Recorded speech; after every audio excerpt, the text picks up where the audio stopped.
Hello everyone, welcome in Kiran learners academy. दोस्तों, इस video में हम करेंगे रेलवे ग्रुप डी साइंस के वो सारे क्वेश्चन जो 6-10-2022 में थर्ड शिफ्ट में पूछे गए थे। हम कर रहे हैं टोटल 99 सेट का। दोस्तों, वीडियो सोल्यूशन कंप्लीटली सारे सेट हम कर चुके हैं, 2 सेट बचते हैं। 97 सेट हम कर चुके हैं, हजारों क्वेश्चन हम कर चुके हैं। यहाँ से अंदाजा लगाइए, 97 सेट, एक सेट में होते हैं 25 क्वेश्चन। इतने क्वेश्चन हम कर चुके हैं। अभी ये क्वेश्चन पेपर भी सोल्व करेंगे और इसके बाद एक और बचता है, वो भी कवर करेंगे दोस्तों।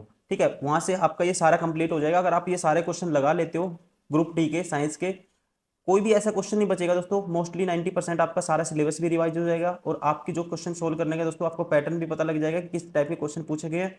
और आपके सारे कॉन्सेप्ट डिटेल जो रिजल्ट होते हैं डायरेक्ट, ठीक है, बायो के, फिजिक्स के, केमिस्ट्री के जितने भी टॉपिक हैं सारे आपके कवर हो जाएंगे। तो चलिए स्टार्ट करते हैं ये वाला set.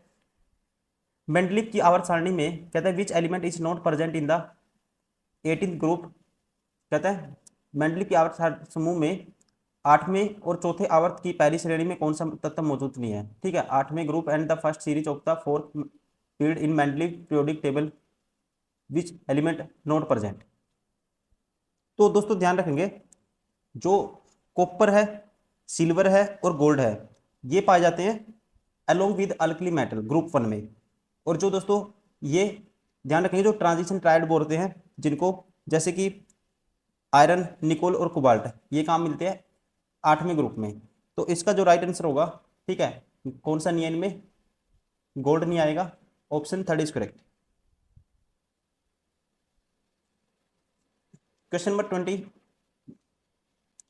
The power of an electric fan is 10 volt when is connected to 20 volt source, what is the current flowing. ठीक है दोस्तों, पावर होता है P होता है VI के बराबर। तो आपको बताना है करंट, तो P/V किसके बराबर आएगा, I के बराबर। तो पावर कितनी है, 10 वोल्ट है, और वोल्टेज कितनी है दोस्तों, ये है 20 वोल्ट। तो ये आएगा 0.5 एम्पियर। ठीक है, तो राइट आंसर होगा हमारा option second.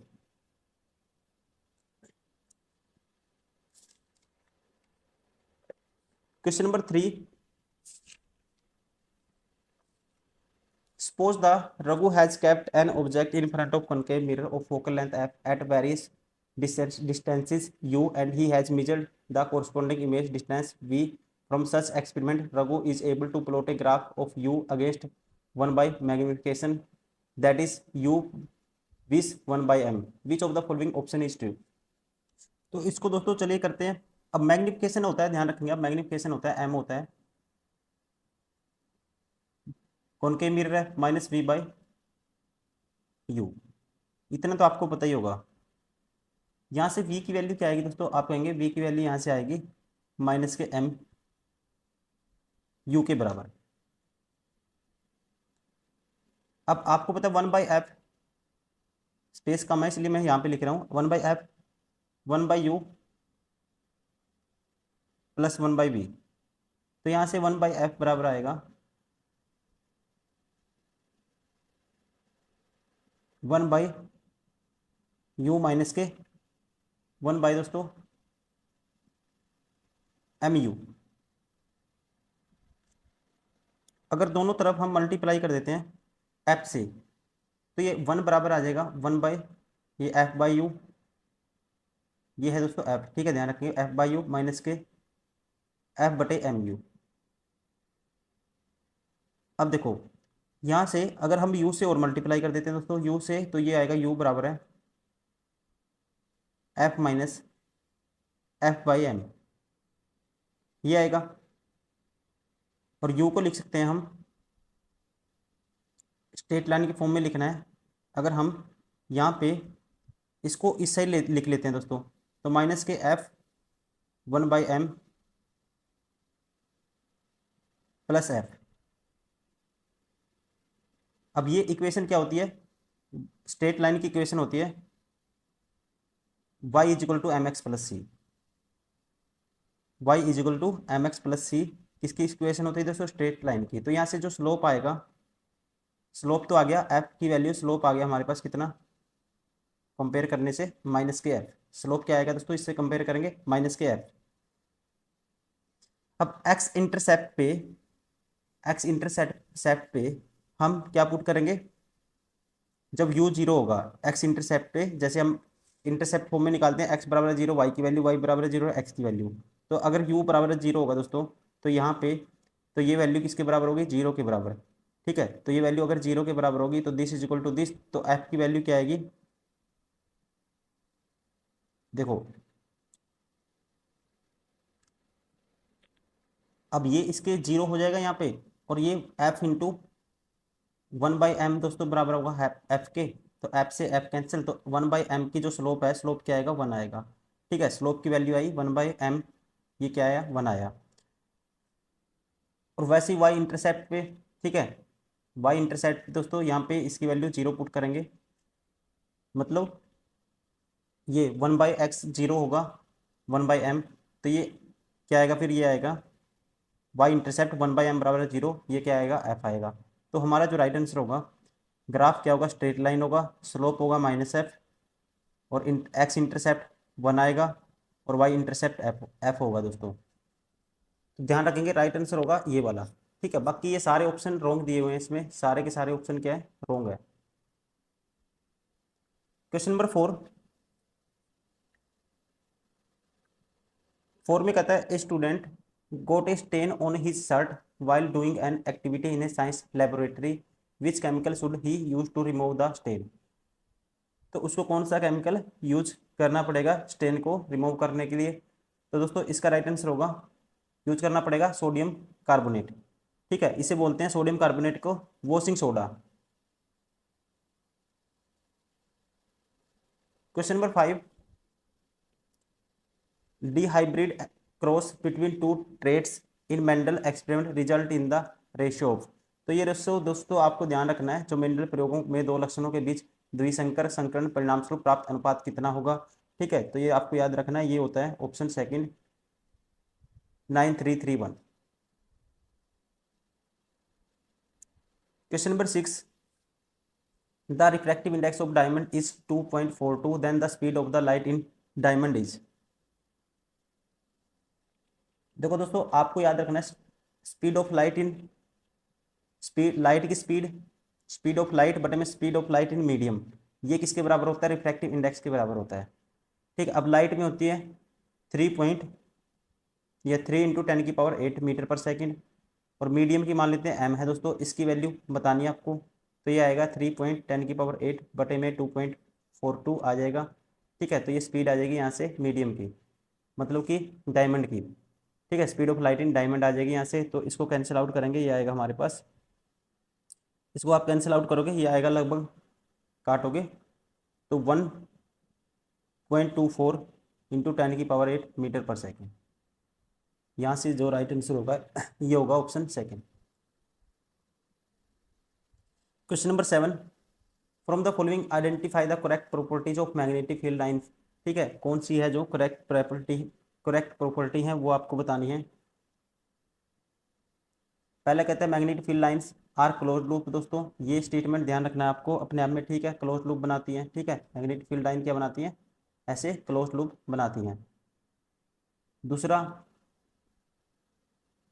Magnetic field lines are from north pole magnet to it south pole. दोस्त आउटसाइड द मैग्नेट, आउटसाइड जो डायरेक्शन होती है north pole magnet to it south pole, और इनसाइड दोस्तों साउथ टू नॉर्थ होगी, ये भी ठीक है।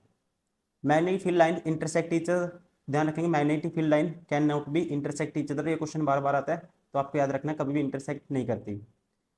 If magnetic field lines crowded the magnetic field strength the region is high. दोस्तों जितनी पास पास होगी मैग्नेटिक फील्ड उतनी ज़्यादा मैग्नेटिक जो फील्ड होगी उतनी ज़्यादा क्या होगा दोस्तों, मैग्नेटिक फील्ड होगी। ठीक है, जितनी क्या होगी मैग्नेटिक फील्ड लाइन पास पास होगी।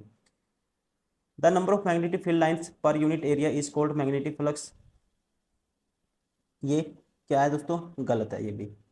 तो देखो आप एक ही पॉइंट से सारे ऑप्शन बाहर कर सकते थे सी से, अगर आपको ये पता है मैग्नेटिक फील्ड लाइन कभी भी इंटरसेक्ट नहीं करती। तो इसमें कहता है सी दिया हुआ है, ये ऑप्शन बार हो गया था, ये ऑप्शन बार हो गया था, ये ऑप्शन बार हो गया था, बचा कौन सा, एक ही ऑप्शन से सारे एलिमिनेट हो जाते हैं। ठीक है, वैसे आपको पता भी होना चाहिए ऑप्शन कौन सा राइट होगा, option first A B D is correct. Question number 8, Bowman's capsule encloses. ठीक है, बोमन जो कैप्सूल है कहता है को ढकी रहती है, तो इसका राइट आंसर होगा दोस्तों ये है द ग्लोमर रूलस। ठीक है, क्या आएगा दोस्तों, glomerulus, option first is correct. Question number 9, which of the following statement is false with respect to the CNG and LPG. क्या बताना है? फॉल्स। फॉल्स कौन सा है? CNG and LPG can be pipe to homes. दोस्तों पहले ही क्या है, ध्यान रखेंगे, ये गलत है। पहले ही जो नेचुरल गैस होती है दोस्तों, ठीक है, कौन सी? ये सॉरी, जो ये होती है सीएनजी और एलपीजी, इसमें पाया जाता है मीथेन। मीथेन के कारण दोस्तों अगर आप इसको सेफ्टी कंसीडरेशन में यूज नहीं करते, ट्रांसपोर्टेशन इसका क्या है, ट्रांसपोर्टेशन इसका बहुत डिफिकल्ट होता है क्योंकि ये जल्दी हीट पकड़ सकती है। तो इसका राइट आंसर होगा कैन बी, कहता है CNG and LPG can be pipe to homes. ठीक है, तो ये गलत है दोस्तों, घरों में पहुंचाई जा सकती है, ये गलत है, नहीं पहुंचाई जा सकती। Question number 10, which of the following raw materials is use to make washing soda. ठीक है, वॉशिंग सोडा में यूज करते हैं हम, तो राइट आंसर होगा NaCl का।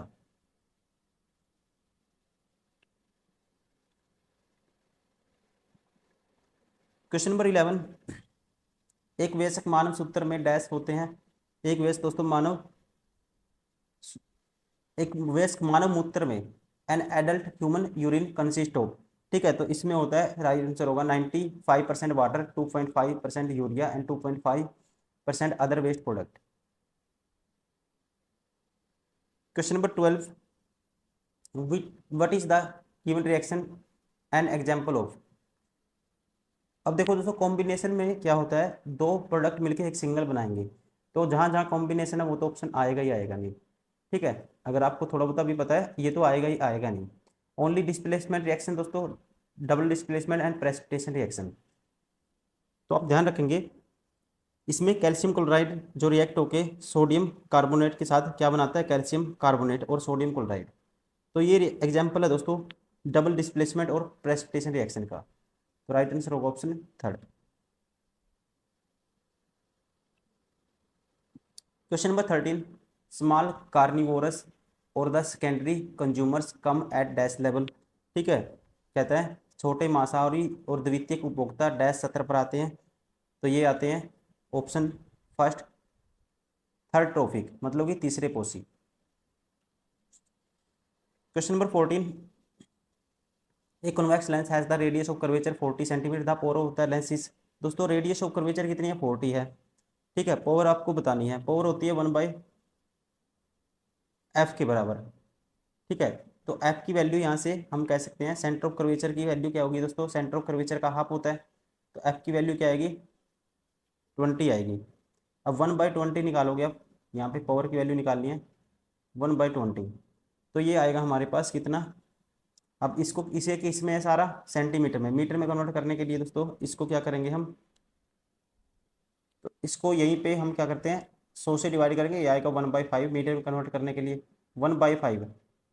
ठीक है, तो f की वैल्यू आई 1/5, तो 1/1/5 करेंगे तो एफ पी के बराबर होगा ये, तो ये आएगा 5। ठीक है, पावर की वैल्यू आएगी 5 डायोप्टर। राइट आंसर होगा option first. Question number 15, which of the following two element contain the same number of valence electron. Same number of valence electron किसमें है दोस्तों, कौन से एलिमेंट है टू।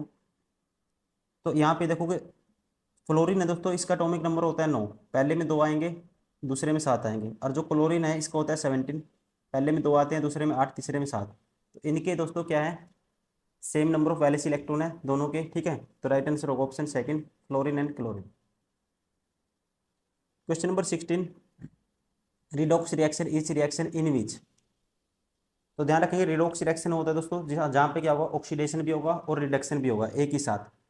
ठीक है, एक ही साथ ऑक्सीडेशन भी होगा और रिडक्शन भी होगा। ऑक्सीडेशन क्या होता है, गेन ऑफ ऑक्सीजन, रिडक्शन क्या होता है दोस्तों, लूज ऑफ ऑक्सीजन। ठीक है, या कह सकते हैं रिडक्शन क्या होता है, गेन ऑफ हाइड्रोजन, और लूज ऑफ हाइड्रोजन क्या होता है, ऑक्सीडेशन, ये भी कह सकते हैं। तो राइट आंसर होगा option second. Question number 17, what happen when plants are kept in dark room for 3 days। कहते हैं क्या होगा जब पादपों को 3 दिन अंधेरे कमरे में रखा जाएगा, तो उस टाइम क्या होगा, राइट आंसर होगा plant stars resources get used up, मतलब कि पादपों के स्टार्स संसाधन एकदम समाप्त हो जाएंगे। ठीक है, ऑप्शन 4 इज करेक्ट।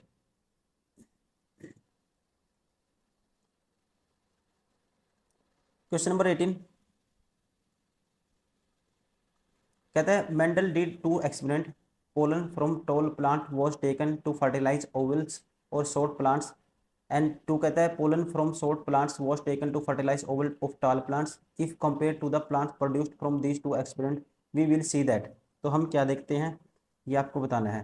ठीक है, पहला कहता है, हिंदी में पढ़ देता हूँ। लंबे पौधे पराग के छोटे पौधों के बीजांड को निषेचित करने के लिए लिया, और दूसरा छोटे पौधों को के पराग को लंबे पौधों के बीजांड को निषेचित करने के लिया। यदि इन दोनों प्रयोगों से उत्पन्न पौधों की तुलना करें तो हम क्या परिणाम देखेंगे। तो दोस्तों इसका राइट आंसर होगा ऑप्शन सेकंड, प्रयोग 1 में लंबे पौधे उत्पन्न होंगे और प्रयोग 2 में भी लंबे पौधे उत्पन्न होंगे। Option second is correct. Question number 19, चुंबकीय क्षेत्र रेखाएं डैश होती हैं, मैग्नेटिक फील्ड लाइंस आर। ठीक है, तो ये होती है दोस्तों, क्या बनाती हैं, क्लोज कर्व या कह सकते हैं लूप बनाती हैं, और कभी भी इंटरसेक्ट नहीं करती। Option first is correct. Question number 20, which of the following represent material in the increasing order of their resistance. कहते हैं निम्न में से कौन सा विकल्प पदार्थों का उनके प्रतिरोध को बढ़ते क्रम में प्रदर्शित करता है। ठीक है, तो दोस्तों ध्यान रखेंगे बढ़ते क्रम में, तो सबसे कम रेजिस्टेंस किसका होगा, कंडक्टर का, फिर उससे ज़्यादा अलॉय का, सबसे ज़्यादा होता है रेजिस्टेंस इंसुलेटर का। इंसुलेटर में करंट फ्लो नहीं करेगा, बिल्कुल भी ध्यान रखेंगे इसका, इसलिए माना जाता है सबसे ज़्यादा क्या है, रेजिस्टेंस है। इसी वजह से रेजिस्टेंस क्या होता है दोस्तों, करंट के इन्वर्सली प्रोपोर्शनल होगा। अब कंडक्टर में करंट ज़्यादा पास होगा तो इसका रेजिस्टेंस कम होगा, ऐसे लिख देखना आपको। Option 4 is correct. Question number 21, the member of homologous series differ by. तो होमोलोज सीरीज को हम डिफरेंट करते हैं, ठीक है, डिफरेंशिएट करते हैं या कह सकते हैं डिफर करते हैं CH2 ग्रुप से, CH2 ग्रुप से। Option second is correct. Question number 22, when carbon dioxide is dissolved in aqua solution with sodium hydroxide, the mixture react with two aqua solution carbonate and liquid water, the correct balanced equation for this reaction is। ठीक, correct balance बतानी है आपको, कौन सी reaction है balanced. दोस्तों देखो balance के लिए, अब यहाँ पे 2 सोडियम है, यहाँ भी 2 सोडियम है, यहाँ दोस्तों सोडियम 1 है, यहाँ 2 है, ये ऑप्शन बार हो गया। अब यहाँ कार्बन कितने हैं दोस्तों, 1 है, यहाँ भी कार्बन क्या है, 1 है। अब ऑक्सीजन यहाँ कितने हैं, 3 है, लेफ्ट साइड तो राइट साइड भी 3 है। वाटर हाइड्रोजन 2 है दोस्तों, हाइड्रोजन भी 2 है। ठीक है, और ऑक्सीजन कितने हैं यहाँ पे, सॉरी 4 थे, यहाँ भी 4 है, 3 ये रहे, 1 ये रहा, तो बैलेंस रिएक्शन है option second. Question number 23, some fishes breathe by gulping water, this fish gulp water.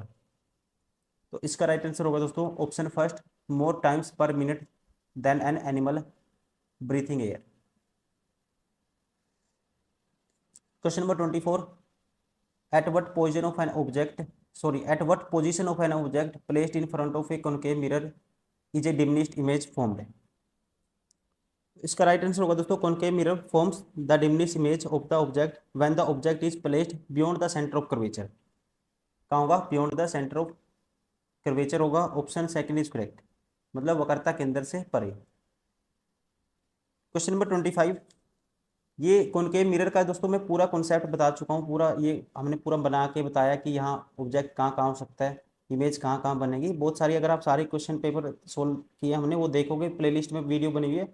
ठीक है, आप लगातार देखते आ रहे हो, तो बहुत सारे स्टूडेंट है जो लगातार देखते आ रहे हैं, उनको इशारा ही काफ़ी, वो समझ जाएंगे कि beyond the centre of curvature क्यों बनेगा।